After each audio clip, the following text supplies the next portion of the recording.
Hello students, एक बहुत important thinker हैं जेम्स फ्रेजर। उन्होंने इवोल्यूशनरी थ्योरी दिया है ह्यूमन प्रोग्रेस का। वो कहते हैं कि जो ह्यूमन थॉट है, जो ह्यूमन माइंड है, उसका प्रोग्रेस हुआ है यूनिलीनियरी।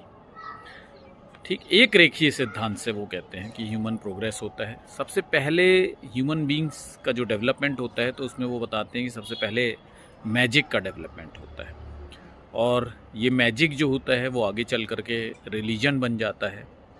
ठीक, मैजिक क्या करता है? डायरेक्ट कंट्रोल करता है, वो सिंपैथेटिक होता है, कॉन्टेजियस होता है। फिर उसके बाद वो जब आगे बढ़ता है, जब ह्यूमन थॉट डेवलप होते हैं, ह्यूमन और इंटेलिजेंट होते हैं, तो वो क्या बन जाते हैं? वो रिलीजन बन जाते हैं।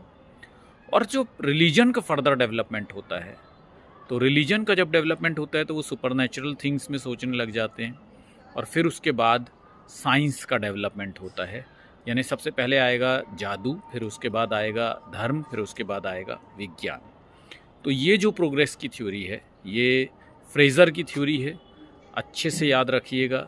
हो सकता है कि इस बार फ्रेज़र की थ्योरी आपको देखने के लिए मिल जाए एग्ज़ाम में, क्योंकि ऐसे क्वेश्चंस काफ़ी पूछे जा रहे हैं जिसमें कि प्रोग्रेस का इवोल्यूशन पूछा है। और स्टूडेंट्स, अगर आपको भी अपने लाइफ में प्रोग्रेस चाहिए तो ये एकदम सही समय है एनरोल करने का। अभी आपको यूजीसी नेट कैटेगरी और असिस्टेंट प्रोफेसर कैटेगरी में ऑफ़र मिल रहा है। सुपर कोचिंग टेक्स्ट बुक एक अच्छा ऑफ़र लेकर के आया है।